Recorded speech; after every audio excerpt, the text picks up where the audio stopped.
The demonstration had been running for an hour before he pointed into the crowd, and in that hour, not one of the men who volunteered had stayed on his feet for longer than a breath. This was his night, his event, his stage, and the big man in black had spent it doing the thing he did better than almost anyone alive, taking hold of a wrist, an arm, a lapel, and folding trained fighters to the floor as if their own strength were a rope he was using to hang them.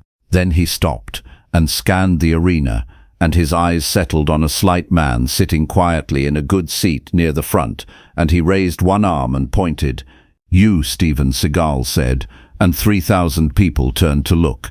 "The movie star. Come up here and try it on a man who isn't paid to fall."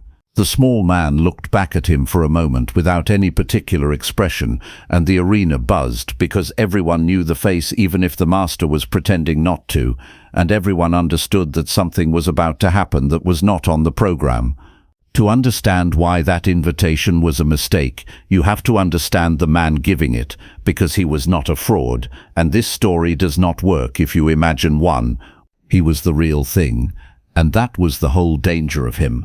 As a young American, he had done what almost no young American of his time did, gone alone to Japan, walked into an Aikido dojo where he was the only Western face, and stayed through years of cold floors and 10,000 falls until he had gone further into the art than nearly any foreigner ever had. They gave the outsider rank. They let him run a floor of Japanese students in their own country. He came home with hands that had spent a decade learning to feel what another man's body was about to do before the man himself knew it, and with a certainty built out of 11 years of never once being proven wrong. Stay with this, because a certainty like that does not come from arrogance. It comes from evidence, a decade of evidence, and that is exactly the kind of certainty that has the furthest to fall. He had one principle, and it sat at the center of everything he taught. Every attack is a gift. The harder a man commits, the more of himself he hands you, and the master does not fight that force. He receives it, joins it, and pours it into the floor. Strength was crude to him. Speed was crude to him. A fast, powerful strike was, to Seagal, simply a man delivering his own balance at high velocity, gift-wrapped.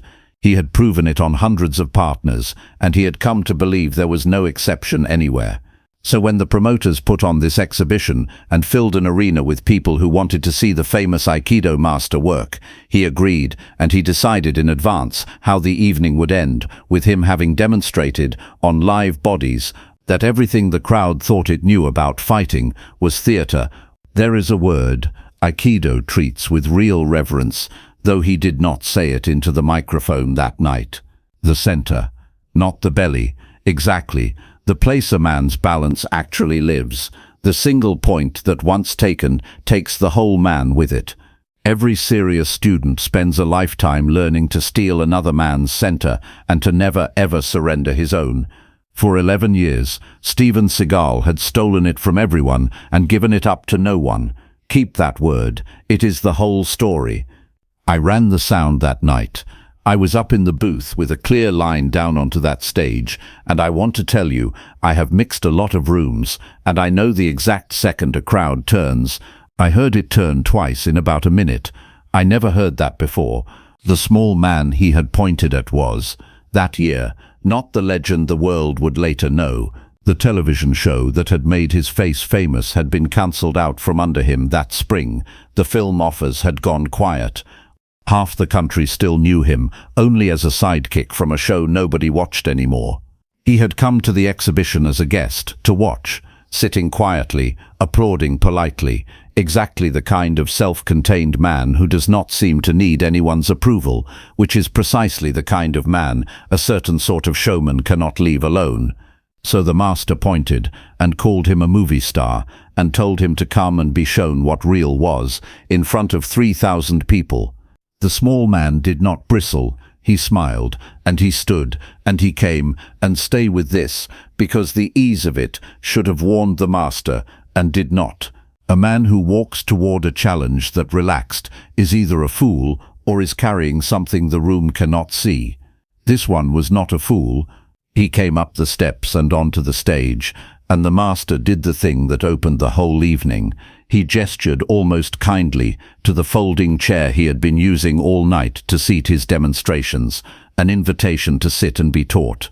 The small man looked at the chair and did not take it. He stood in the open, hands loose at his sides, and said pleasantly, so the microphone caught it, "Show me." The master smiled the smile of a man who has been handed exactly what he wanted. Somewhere up in the seats, a few people laughed already, anticipating it. A man near the front called out something and was hushed by his neighbor.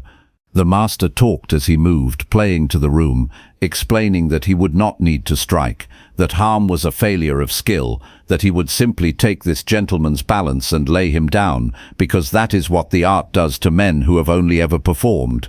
And then he reached out and took Bruce Lee's wrist in the grip that had folded a decade of partners, and he turned into it, the smooth entering motion, the whole of his craft, to take the center and put the small man on the floor.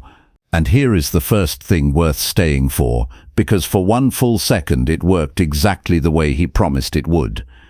The lock closed, clean and real, and the small man's arm bent and his shoulder rolled and his balance tipped, and to every one of the 3,000 people watching it, looked precisely like the 100 demonstrations that had come before, the movie star caught, folding, about to be seated on the floor of a real man's stage.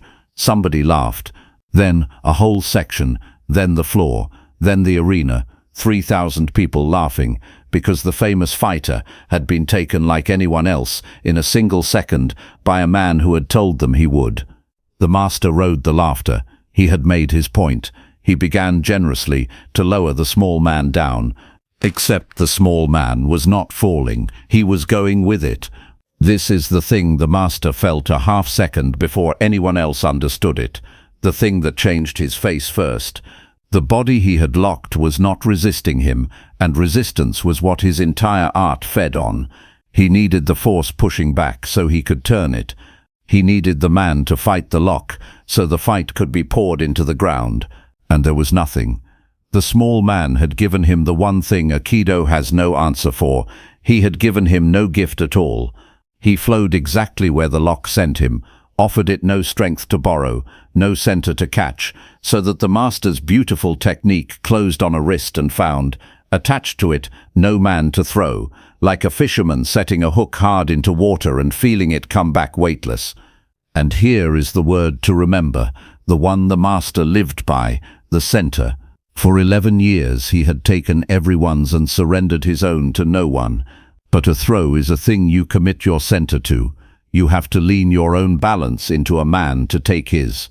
And when the master committed to a throw that found nothing to throw, his own committed motion left him turned, extended, reaching for a balance that had quietly declined to be there, and his center, the thing he had guarded from every man alive for over a decade, hung for 1/2 second in the open, and the small man, still caught in the lock, still smiling, took it.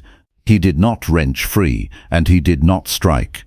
What happened next took under 2 seconds, and the people closest to the stage could never agree on the order of it afterward, though they agreed on every piece.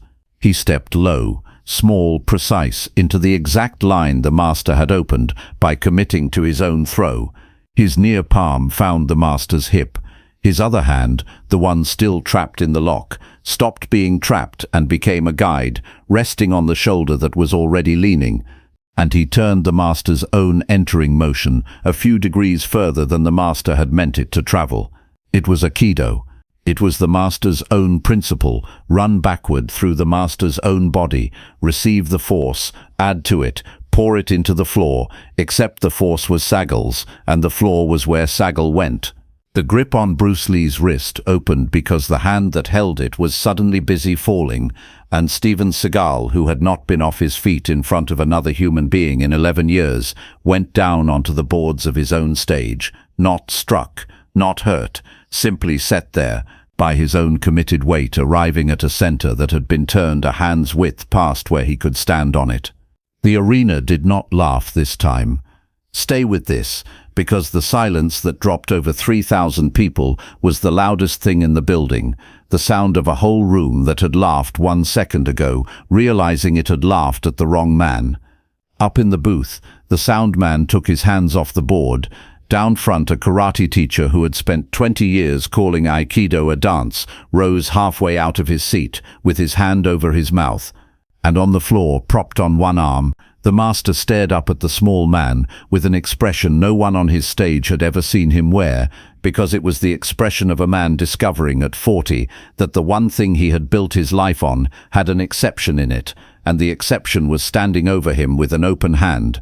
Bruce Lee did not gloat, and he did not leave him there. He reached down, and here is the part that decided how the night would be remembered, because a lesser victory ends with the winner standing over the loser, and this one did not. The small man helped the master to his feet, and he said something quiet, meant only for the two of them, that the sound man swore he caught on the edge of a live mic, and repeated for years afterward. He said, "Your art is beautiful, and it is real. It only fails against a man who refuses to give you his strength. I did not beat your Aikido. I agreed with it all the way to the floor." For a moment, the master said nothing.